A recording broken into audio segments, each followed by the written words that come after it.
Hey, how are you? My name is Parind. Welcome to Cooking with Parind. I own restaurant Jezebel and Gonzalez Bistro as well as Lockhart Bistro in the great state of Texas. My background is self-taught, OJT. I got screamed at in many different languages, so that makes my food very authentic. Over many years. Originally, I was planning to be a doctor, went to med school, finished 3 years, decided to go back to cooking. Let's talk about what we're going to do first. We're going to start off with a roasted tomato dish. So we got some hothouse tomatoes here, and we're going to do it with, we're going to stuff them with Gorgonzola Dolce, which is a blue cheese from the town of Gorgonzola in Italy. And it's creamier, a little sweeter than a traditional Gorgonzola. Dolce means sweet in Italian. We're gonna now, I'm just gonna cut these. First thing we're gonna do is start the pan so it can get hot while we're doing everything else.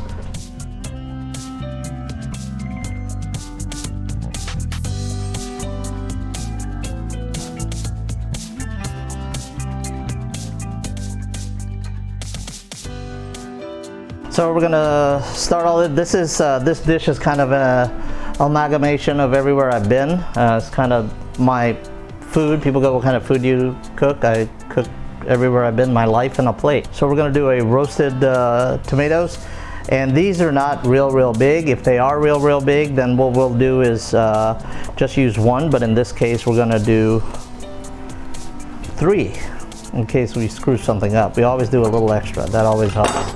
Okay, so once we got that, let me grab a plate. The plate is so we don't make a mess, okay? Because one thing in a kitchen is that don't make a mess and you don't have to clean it up. All right, so our spices, we're gonna use salt.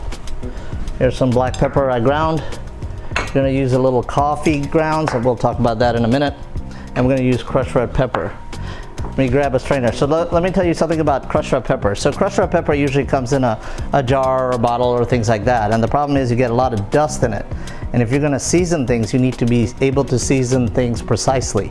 So as you're seasoning things precisely, what we wanna do with this crushed red pepper is just strain it a little bit. So if you just kind of put it over a plate and just toss it a little bit in the strainer, and you'll see all the little pepper dust coming in. And that pepper dust it'll get in the food, and then all of a sudden you're like, wait, I don't mean to make it that spicy. So that's why. Okay. Get this out of the way. One of the other things to do is when you're cooking, you always want to have a clean station and a sanitary station.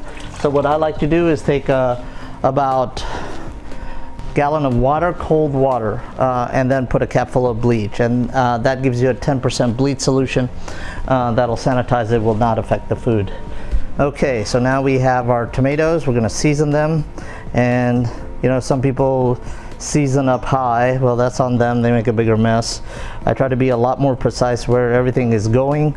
The other thing about seasoning is, remember, you're always seasoning for the thickness of the food, not necessarily the side, because you can have a small flat piece of meat or fish, and if you over season it, it's going to taste that way.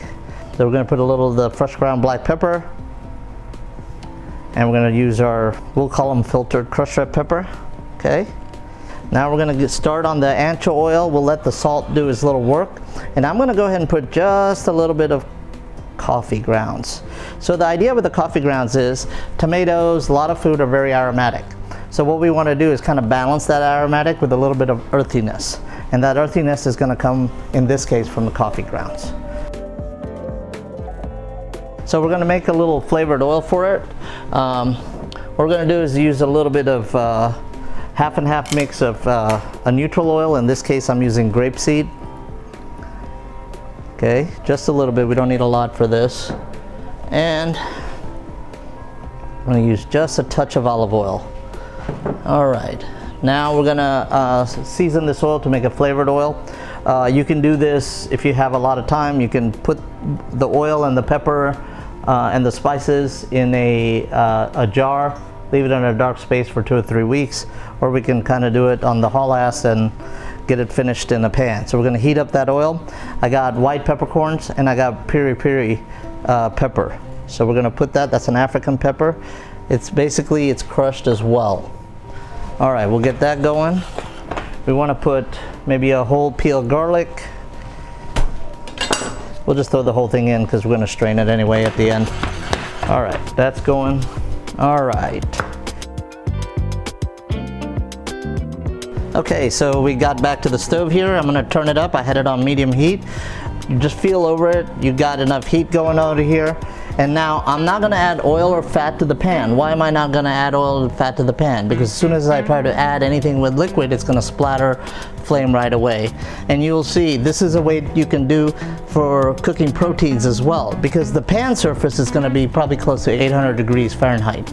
So flash points of oil, even the high grapeseed is 475. We put that in there, it flashes, and that's not good. We form trans fat. Now when you flame something, because it has liquid in it, the flame actually happens because what happens is you form steam goes up, it stretches the oil so fine that then it causes the flame.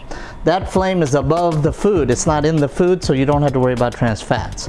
Okay, so we're gonna start seasoning and putting this down. You see like it's dancing a little bit here. We're adding all of our, and we're gonna let it kind of, I'm gonna put a little weight on it so it kind of forces the surface of the tomatoes to go down. Okay. All right. Move that out of the way. Got this thing cranking. Okay, and like they say, don't try this at home.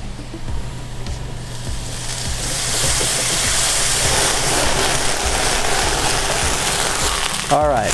Always keep your station clean. So you always clean as you go. We're gonna let that sear on there for just a minute before it goes in a 425 degree oven to finish cooking. And you'll know it's finished cooking because the skin at the top will split and the skin will split coming off the bottom. Okay? So while that's going, we're going to check on our oil here. Our oil is heating up. We got a little piece of garlic in it. What I'm going to do is put whole green cardamom pods. They have the cardamom seeds inside. That's going to add a little bit more of aromatics. The reason aromatics are so important in cooking is you can only taste 5 tastes through your tongue. That's sweet, salty, sour, bitter, and then pain. So the pain receptors along with your sweet receptors is what lets you kind of feel spiciness and jalapenos and things like that. Birds actually don't have that pain receptor, so they eat hot pepper because the life cycle of the pepper plant is that it comes out through the bird after it's eaten, and then it can grow. All right, so we're getting this going. Let me reach over here and grab a little strainer and a cup. Okay, and we're just gonna strain it out, give it a little bit of color on the plate. The first thing you do if you're serious about cooking is throw away that little bitty trash can you have underneath the sink. That's kind of useless. So what you want to do is get a nice big trash can, have it out in the open, and then when you cook, it's always available. You're not messing around. Okay, here's our little strained oil. We're gonna add a little salt to that. And then once it cools down a little bit, I'll give it a taste. Okay, superstitious. All chefs are superstitious. Okay, so I'm using the microwave as a timer. I got a big thing of water in it so it doesn't mess it up. So I got about 30 seconds left. So let's look at our tomatoes. So you don't have to stick your hand in an oven with this many racks. Pull the rack out. You see you're getting wrinkled skin, you're getting splits, so it's ready. We're gonna pull that out. My little microwave timer is ready, and now we'll let that rest just a second. We're almost ready to plate because that's very, very hot. We're gonna use this nice big bright white plate. I'm gonna put a little bit of this wild baby arugula around, and it's add color to the plate because we always want a lot of color because we eat with our eyes as well as adds a little depth and bitterness. Remember those 4 flavors: sweet, salty, sour, bitter. So we have to include that. We added a little pepper in there for the pain part. I guess you could tie it up first. We're gonna go ahead and start plating. All right. So we're gonna bring that here. So first thing we're gonna do is we're gonna use our tongs, and we're just gonna peel that skin right off. Okay. Okay. You don't have to use all of this. Remember, we had one that was a little tomato that was just extra. So we'll see. If our height or the way we want it to look is not right, then we'll go ahead and use a little one. And I'm gonna kind of squish it a little bit so it doesn't move around. Get this other one. And then I'm just gonna finish it with just a little bit more salt, because I'm kind of a salt fiend, but you know, you have to do it to the customer's taste as well. So at this point, I'm going to just kind of not peel the whole skin off of the tomatoes, but just move it to the top so they can eat it. As that's happening, we'll move this pan out of the way, and we're gonna add a little bit of gorgonzola dolce here. And that's because the tomato is very hot, it'll start melting a little bit. It's so nice. All right, now we have that pan. So what I'm gonna do in the pan is I'm gonna add a little bit of this challah bread. You can also add other stuff. You can add seafood, like traditionally what I might do is add a little bit of smoked crab with this, or just regular nice jumbo lump crab. Okay, so we tossed it a little bit in the flavored oil that we created in the pan. Now we're gonna add those little quick croutons around, and that just, so think of croutons as a white on a painting. You're able to taste all the colors and flavors because you have something neutral to taste it off of. So this is why we're gonna use this. We're gonna dress it with a little bit of that oil that we made. Nice, just a little bit on there. All right, so that's the first dish. All right, welcome back. It's Cooking with Parind. I'm Chef Parind Wara. We're gonna do a salmon dish. We're gonna do a salmon dish I've done probably since 2003. This dish I kind of created when I was in the Caribbean. I got my last chocolate bar, I spilled olive oil on it. It was dark chocolate and it was freaking delicious. And I was like, man, this is awesome. Like, how could I incorporate that into what I do? And then I was thinking, you know, salmon is real high in omega-3, omega-6 free fatty acids. So that's gonna be a really nice fat. And because dark chocolate doesn't have as much cocoa butter, it doesn't have that waxy taste, it needs a little bit of fat to really bring it out, especially the floral notes on that. So that's kind of how it started, and people used to drive 2.5 hours for this dish alone. Normally I served it with horseradish mashed potatoes, but lately I've been doing something else just to make it a little more lighter, not so heavy. Okay, so we got some nice Scottish salmon. Remember, when we're seasoning it, it needs to be seasoned with the thickness in mind. So here you have a couple of pieces of salmon. You notice this one is tapering down, where this one is slight taper, again a little more pronounced and then more even. Okay, so as we're seasoning, I always do salt first, so then I don't forget if I did it or not. So I just always keep the same order. So more and light on the thinner parts, right? Heavy, heavy, and then just at the little taper light. Here, heavy. Now we're gonna do a little light on the corner, right? Same here.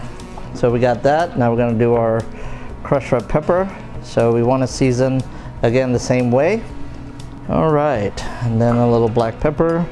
And again, salmon is a very aromatic fish, so we're gonna put a little bit of coffee grounds in it to kind of balance that out. The salmon almost seasoned, and now we're gonna put the coffee. Now when you put coffee, it's not coffee crusted. So all it is just a light spattering of coffee, so it kind of looks like black pepper. All right, so we got that in there. And move that aside. And always have a towel to your side. I'm wearing this thong-like apron, but if you have that and an apron, it'll help prevent spills and stuff like that from becoming a little more serious issue. Okay, so we got this going. Now we're gonna start on the sauce in this pan. So for that pan, we're gonna need a good bit of olive oil, because that's really the sauce, and we're just gonna infuse the olive oil. We're gonna add a little bit of capers. Caper is actually a bud of a caper bush, and then it's pickled. It's not a seed or anything like that. I'm gonna have some garlic here. We're gonna cut that up. I'm gonna add a little crushed red pepper into the olive oil. Now, whenever I use any kind of infusion, things like that, we don't want to use black pepper, because black pepper it doesn't have capsicum, it doesn't have the oils that are going to actually produce heat. So this will infuse it. Whenever you put crushed red pepper in something, you can't really taste, oh, I just bit into a crushed red pepper. Think about it on a pizza. So, but it just kind of adds that heat, as the fat is the carrier over everything. Whereas black pepper, your brain can go, aha, I just bit into a black pepper. So that's why we don't use black pepper in this sauce. I want to overall heat in this olive oil, but we don't want to have a specific like jarring flavor of black pepper. I'm gonna go ahead and season this lightly with, well, not so lightly, I like salt. So we're gonna put salt in there. And now we're going to cut up some garlic to infuse. And the thing about garlic is, it's just like the Goodfellas thing. It's true. You want to cut nice and thin. When I'm arching my fingers back, the knuckles, you want to have a knife that's not thin. You want to have it where it's thick. And when you slide, your knuckles never go, the knife never goes over your knuckles. It stays up to the knuckles. So, and we're going to use the back end. You hold it where I have a nice grip on the back tang, over the top, and on the handle. All right, so after a little show off there, all right, we wipe down our knife. All right, we're just gonna take our garlic slices, and you notice I'm using the back of the knife to get it off my hands.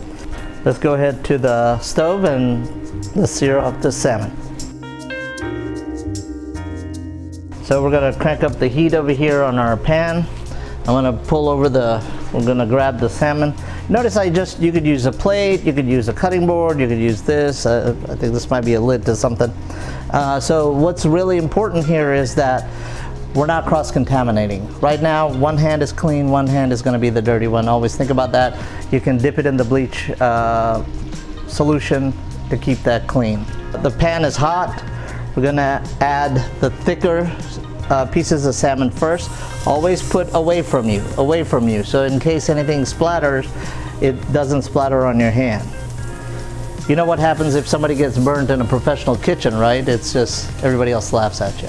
So, you know, it's just, you have to take it. If you're gonna do it, it comes with it's the risk of the job. I'm gonna grab our grapeseed oil, high flash point. At this point, we're just gonna put a little drizzle around the edge of the fish. Capillary action will actually take it under the fish. Now in the other pan, while that's going on, we're gonna season the back. And on the back, I just put salt, pepper. Why? And why don't I use all the other spices? Because I ain't got all day. All right, that's searing right now nicely. So we got the other pan that's ready to go. At this point, I poached off some potatoes. We're gonna add those potatoes in there. And then I'm gonna let that color. I'm gonna go ahead and throw in a big pat of butter, because I kind of like the butter in there. I'm gonna crank this heat all the way high now, and then we'll lower it. And remember, like, the controls on the stove are not on and off. They can kind of go in the middle too. So that's what we want to do. So I'm also keeping an eye. One of the things that's very helpful when you're cooking is one of these little flashlights. So if you're looking at this thing and sometimes lighting in the kitchen, you're standing over it, it creates a shadow. This way you just light it and you can definitely see the color way more clearly than without the flashlight. And this is only 45 lumens, so what happens is if you hit white, it doesn't flash back in your face and blind you. So it's very low lumen light. All right, so in the meantime, we got the other ones going.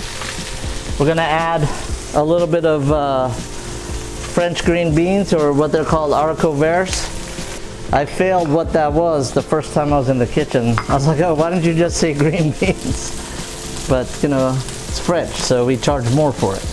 All right, so we just put salt, pepper on there. It's good to go. I'm gonna add a little olive oil. That's gonna keep that butter from breaking down. All right, there we go. And something that really helps also is I got a little bit of water, and we're just gonna add that to the pan to help cook.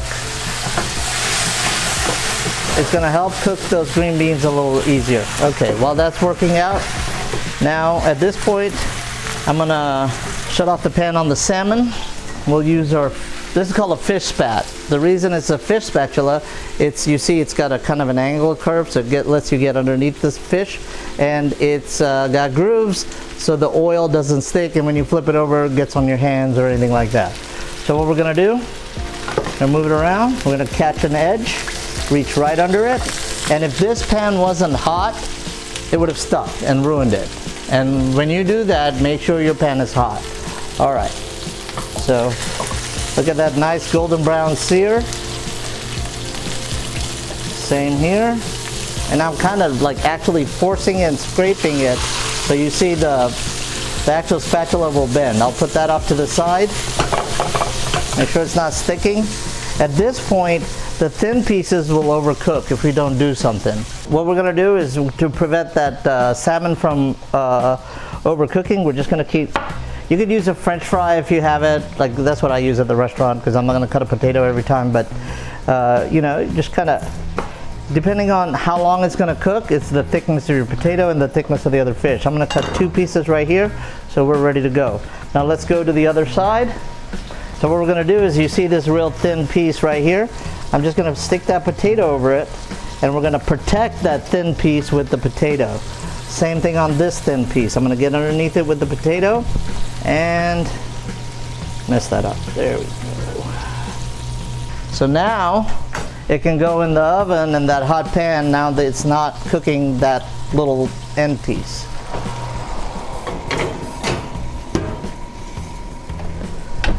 All right, at this point, I'm gonna take this off. This is ready. Let's add a little more, just a touch of salt here. And I think it needs a little more black pepper. All right. So we're gonna just season the potatoes a little more. I think they're gonna absorb more. At this point, I'm just gonna kind of lightly scrape, and we are ready to plate in just a minute. Again, remember, always keep your station clean. One, we don't want to cross-contaminate. Other things is we don't want what's on the cutting board to end up in our food. So we're gonna now plate. We got 30 seconds left on my little microwave makeshift timer. I'm gonna go ahead and plate. So what we're gonna first do is we're gonna put our, let's get some tongs. We're gonna put some green beans in the middle. Then we're gonna add some lightly roasted potatoes just in the nick of time. Okay, I'm gonna plate one, but then we're gonna put the rest of the fish on there. Okay. So the chocolate for this dish, remember I said it has to be dark chocolate because it's very important that it's dark because it won't have so much cocoa butter. We'll add a little bit of baby arugula because I love the flavor. And this is the time to kind of wipe around your plate, not after you put everything else on it. Okay, we should be getting our salmon. It's ready to go. Pull the pan out, reach over. There we are. One of the things that's always important when you make anything is you want to let it rest. Meat, fish, anything else, okay? So we're gonna take these out. We're gonna take out our thinner pieces. Remember we used the little potatoes to protect it. So now our little thin ends aren't as overcooked. All right. See how salmon is real nice and golden brown. So while that's resting, we'll talk a little bit about this chocolate. Chocolate is about 66% cocoa. You can use 70%, you can use 40%, whatever you like. But the most important thing when using chocolate is using a real high quality one. You know, because this is really what makes this dish so interesting versus just, you know, here's salmon with your sorrel or lemon sauce. So let's start plating. Nice piece of salmon, throw it across the room. We're just gonna kind of toss some of that chocolate. These are a little more in the chip form. Depending on, like at the restaurant, we use a thinner disc than the chip because the chip doesn't melt quick enough. Now I'm just gonna finish the dish. We're gonna add this great sauce with just olive oil, crushed red pepper, a little garlic, capers. All right. So, nice little wipe, and we are done.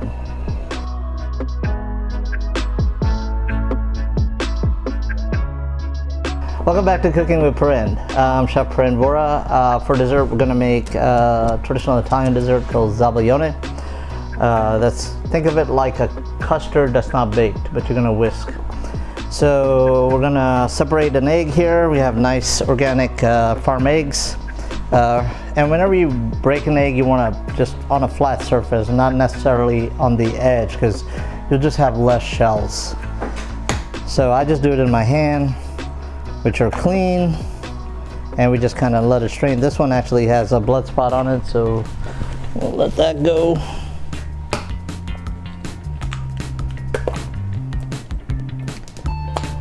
All right, just kind of pinch.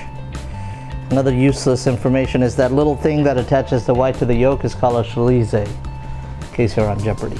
All right, put that in there. Well, let's wash our hands real quick.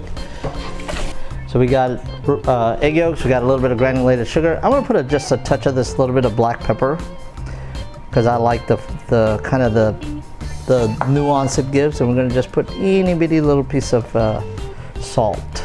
We have a whole bunch of berries. I have blackberries, blueberries, we also have raspberries and gooseberries, and then I have a little bit of cut strawberries. So we're gonna throw all that in. We're gonna make this dessert for many people, so we're gonna add everything we need in it. So I'm gonna add a little bit of creme de cassis or black currant liqueur in there, because all chefs are kind of alcoholics. And we'll put a little bit in there, okay. If you see my Chopped episode, I put a lot of liquor in it, so that's that. All right, we got that there. We got that marinating. And you know what? I wanna kind of bring these fruits together, and we want to add a little savory edge to it. And so what I'm actually going to do also is add a little bit of olive oil. And what the little bit of olive oil will do is make it like we just made a vinaigrette with, I'm going to mix this up, with the creme de cassis, the liqueur. All right, at this point we'll just put that in, and it can continue to marinate in there. Looks great. All right, get this out of the way. I could just rinse my hand in the bleach solution, just wipe it down. Okay, I'm gonna add a little bit of Madeira wine, that's traditional. You can use whatever you like, you use port. And I wanna add a little bit of orange flavor. So in this case, we're just gonna use orange we used before for the zest for something else. Put it on the cutting board. Want to kind of do one of these numbers to it. You know, think of it like we're giving the orange a massage so all the juices come out. There we go. And you can strain it with your hand. You have a strainer. We're just going to add a little bit of juice in it. You notice how the juice is coming out now that we kind of... And remember, if you have cold citrus, it's going to yield a lot less juice.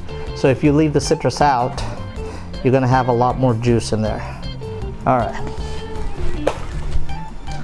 Then I'm gonna use a bleach solution, do a quick rinse. Okay, now we're ready. Let's go to the stove. We're gonna have to heat this up. I'm gonna show you a trick that works on hollandaise as well. Just put it on probably medium high. So the most important things with eggs is we don't want to scramble them, right? So this custard, what we want to do is we want to bring the eggs to blood temperature. So what is that? How can you tell?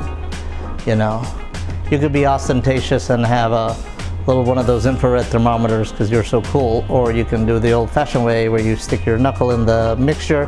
When it's warm, you sense it's warm because your body temperature is 98.6. When it's over that, you sense it's warmer. So that's kind of the way we did it. It's the old school way. I know we used to check medium rare, medium on steaks by sticking a little knife in it, holding it for a second, pull it out, put it on our upper lip or lower lip. And what that happens, if it feels warm, it's medium rare. If it's starting to be a little more than warm on the way to hot, then it's medium. At that point, we pull it out. Okay, so what we're gonna do here is we're going to, on the stove, we don't use double broilers or anything, we ain't got time for that. We're gonna stir all the things in the bowl, the egg yolks. We're gonna break the yolks. We're gonna mix it in with the Madeira, a little bit of the spices, as well as a little bit of the orange juice. Okay, so what we're gonna do is just put it directly over the heat, and we're gonna start moving it right away. All right, that moving it, so I have my finger, I'm not touching the bottom of the bowl. I'm actually just letting this mixture kind of come to my finger. And it's starting to warm up a little bit, okay? So remember, kind of we want to get it to hot bath water. That's kind of our motto. So, and you got to have enough liquid so it doesn't seize. So, and we do. We don't have to worry about that. All right, we're getting close here. So do not, you notice I'm just stirring it. Okay, we're here. Now I start to whisk. Because every time you start to whisk before, what happens? It gets all foamy and then it breaks. Just like when you try to make hollandaise. Don't do that. You can make hollandaise exactly the same way I'm doing this. In a traditional hollandaise, it's only water because it's a mother sauce. You add stuff to it. All right, so we got it. We'll let that right here. So you see I'm still whisking, I'm still turning, because again, we don't want this to scramble in our pan. Now, this is our berries. It's got a little vinaigrette of olive oil as well as the creme de cassis. We can add blue cheese to this. We can add butter to this. We can add whatever we'd like to this. All right, so we're gonna strain it because it's gonna have pieces of, see how nice and thick and smooth that is? But it'll still have little pieces of egg and egg white in it. So you would get this in Italy in a glass. Let's finish up with this. And you know, if one of those orange seeds snuck in here, that's okay too. Okay, if you look close, you see all the little egg yolks? That's when you first broke them out, just a few minutes sitting in the bowl before being smashed caused a little bit of drying. So that's what that is. So we got those out. It'll make the texture of this extremely light and delicious. Okay, so we're gonna blowtorch this at time to form a slight gratinade. That's it, we're done.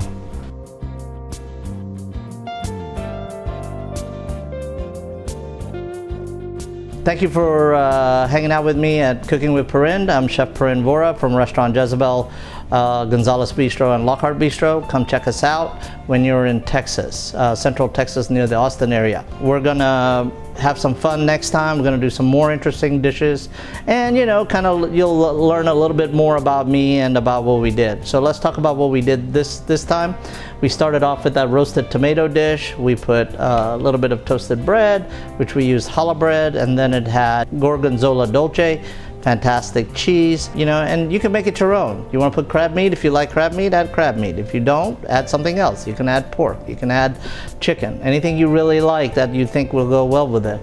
If it doesn't go well with it, don't do it again. So the second dish we did was the pan-seared Scottish salmon that was crusted with dark chocolate. It was 66% cacao chocolate, and then we added a sauce that was basically an infused olive oil with capers, garlic, crushed red pepper. Remember, we used crushed red instead of black because then it adds heat to the overall dish, and then nice kosher salt or sea salt that was served over potatoes and haricot verts or French green beans, the little thin ones, you know, that cost $5 more at the store. And then little baby arugula. Finally, we finished with this great dish, and we did this as a more of a family style dish. It's macerated berries with creme de cassis, which is a black currant liqueur, and we added a little bit of olive oil to kind of give it like almost like a unctuousness from like a vinaigrette would. And then we did a Zabaglione, so that is egg yolks, marsala wine. We added a little black pepper and just a touch of salt, just to kind of give it a little more dimensions. And then we whisked it. Remember, we talked about when you're whisking it, bring it up to temperature, that's your blood temperature. At that point, start whisking, and then we gratinate it with a pretentious blowtorch. I usually use the blowtorch from Home Depot at the restaurant. Okay, thank you so much. We'll see you next time. Ciao, ciao.